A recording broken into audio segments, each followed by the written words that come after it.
Hello everyone, in this session we will discuss the limitation of statistics, one of the most important topic of chapter 1।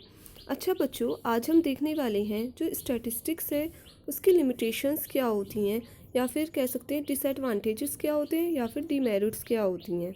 There are some notable limitation of statistics. Now we will discuss one by one. First is study of numerical facts only.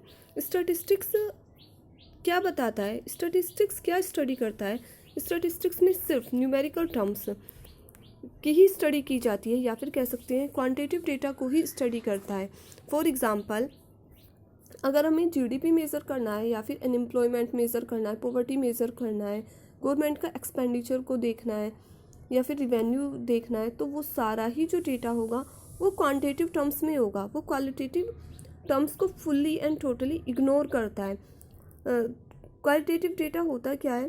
Group of student है या फिर group of workers है, उसमें जो efficiency होगी या फिर intelligency होगी, wisdom, trust, beauty, there are qualitative data and statistics totally ignore them.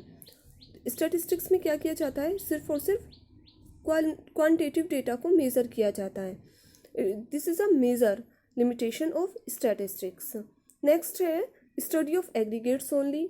Statistics क्या स्टडी कराता है?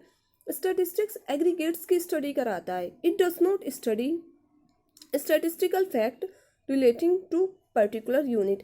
पर्टिकुलर यूनिट को इग्नोर करता है और उसकी स्टडी नहीं कराता। फॉर एग्जाम्पल, एक स्टूडेंट है तुम्हारी क्लास में, रजत, और उसके मार्क्स दिए हुए हैं 50 out of 100 in economics.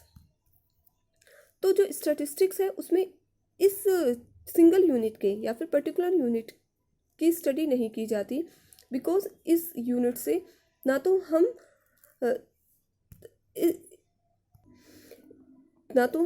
Comparison कर सकते हैं और ना ही कोई कंक्लूजन ड्रॉ कर सकते हैं।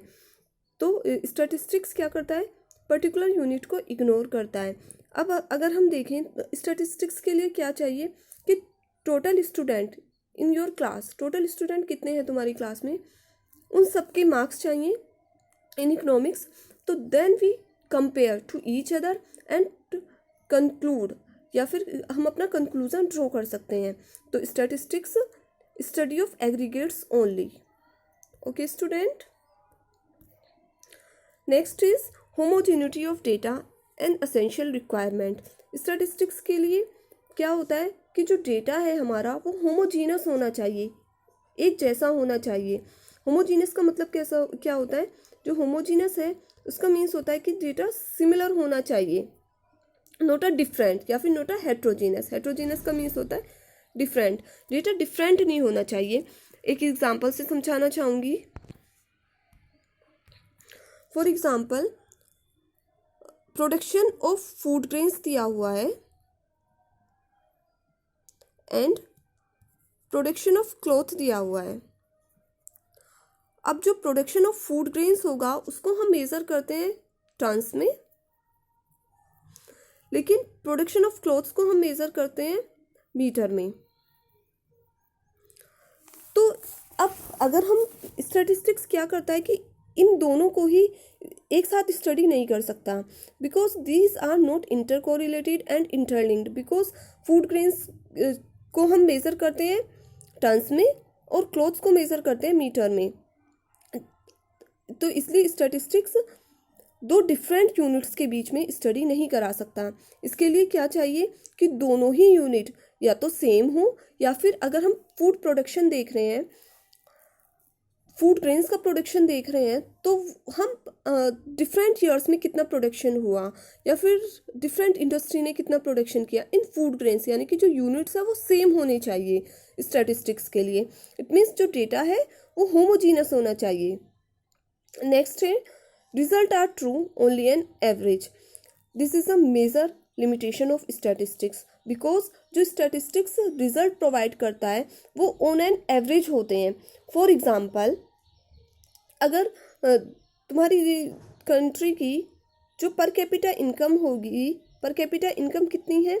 एज्यूम कर लेते हैं 10,000 है, बट वी कांट से कि ईच एंड एवरी इंडिविजुअल या एवरी हाउस होल्ड अर्न 10,000।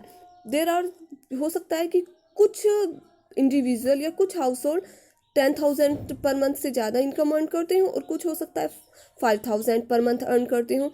तो जो स्टैटिस्टिक्स है वो स्टडी कराता है ऑन एन एवरेज, वो सिर्फ एवरेज बताता है जिसके रिजल्ट सही नहीं होते। हम कह ही नहीं सकते कि बिल्कुल सही है कि 10,000 है तो सभी को इकोनॉमी में पर कैपिटा इनकम 10,000 है तो सभी 10,000 अर्न करते हैं। ओके स्टूडेंट, नेक्स्ट है, नेक्स्ट लिमिटेशन होगी विदाउट रेफरेंस रिजल्ट में prove to be wrong. Statistics में क्या होता है, अगर हमारे पास रेफरेंस नहीं है तो जो इसके रिजल्ट हैं वो रोंग होंगे। फॉर एग्जाम्पल, एक एग्जाम्पल से देखेंगे इसको। अगर मान लेते हैं कि प्रॉफिट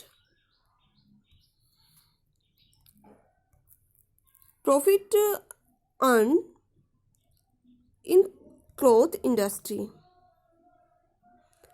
लास्ट 3 ईयर के प्रॉफिट्स दिए हुए हैं। 1 ईयर में क्या कितना था 1,000, नेक्स्ट ईयर 2,000 और उससे नेक्स्ट ईयर 3,000। नेक्स्ट उधर दूसरी इंडस्ट्री दी हुई है profit of paper industry. Paper industry की प्रॉफिट्स दिए हुए हैं जो है 3,000, 2,000 एंड 1,000। अब अगर हम इनको ऑन एन एवरेज देखें, दोनों ही इंडस्ट्री के जो प्रॉफिट्स हैं वो 2,000 होंगे, जो एवरेज प्रॉफिट्स होंगे वो 2,000 होंगे। अगर हम कह सकते हैं कि किसी भी इंडस्ट्री में काम कर लीजिए, वर्क कर लीजिए, दोनों के ही प्रॉफिट सेम है तो कुछ फ़र्क नहीं पड़ता। लेकिन this is not a true, because तुम्हें देखने से पता चलेगा कि जो क्लॉथ इंडस्ट्री है वो क्या कर रही है, वो इंक्रीजिंग इंडस्ट्री है। इट मीन्स जो इसके प्रॉफिट्स है वो इंक्रीज हो रहे हैं। जैसे फर्स्ट ईयर कितने थे 1,000, फिर 2,000 और फिर 3,000। उधर जो पेपर इंडस्ट्री है उसके जो प्रॉफिट्स हैं वो डिक्लाइन हो रहे हैं 3,000, 2,000 एंड 1,000। तो हम कह सकते हैं कि क्लॉथ इंडस्ट्री ज़्यादा बेनिफिशियल है। लेकिन स्टैटिस्टिक्स के लिए क्या चाहिए कि विदाउट रेफरेंस, अगर रेफरेंस नहीं है तो जो रिजल्ट होंगे, अगर हमने सारे ही सर्क्यूमस्टांसेस को, सारी कंडीशंस को विदाउट रेफरेंस हमने किसी भी इंडस्ट्री में पैसे लगा दिए तो वो हमारे लिए बेनिफिशियल नहीं होंगे और हमारा जो डिसीजन होगा वो रॉन्ग होगा। ओके स्टूडेंट, नेक्स्ट है can be used only by the experts. Statistics में क्या होता है, जो स्टैटिस्टिक्स है वो एक्सपर्ट ही उसको यूज़ कर सकते हैं। क्यों? क्योंकि अगर विदाउट एक्सपर्ट कोई स्टैटिस्टिक्स को यूज़ करता है, जो रिजल्ट होंगे या जो कंक्लूज़न होगा वो बिल्कुल भी सही नहीं होगा। फॉर एग्ज़ाम्पल, अगर किसी ने स्टैटिस्टिक्स को यूज़ कर लिया और उसको यही नहीं पता कि स्टैटिस्टिक्स की टूल कैसे यूज़ किए जाते हैं, एवरेज कैसे निकाला जाता है या कौन सा टूल हमें कहाँ पर यूज़ करना है, तो रिज़ल्ट प्योरली रॉन्ग होंगे और इसको मिसयूज़ किया जा सकता है। एक इसकी ये अदर लिमिटेशन भी है, prone to misuse. It means जब किसी को स्टैटिस्टिक्स की नॉलेज ही नहीं होगी तो वो डेटा को मैनिपुलेट करके अपने अकॉर्डिंग प्रेजेंट करके वो उसको गलत तरीके से दिखा सकता है। तो स्टैटिस्टिक्स के लिए क्या होना बहुत ज़रूरी है कि जो स्टैटिस्टिक्स है उसके लिए एक्सपर्ट्स होने चाहिए जिसको स्टैटिस्टिक्स की फुल्ली नॉलेज हो। Okay student, I hope all contents are understood. Thank you.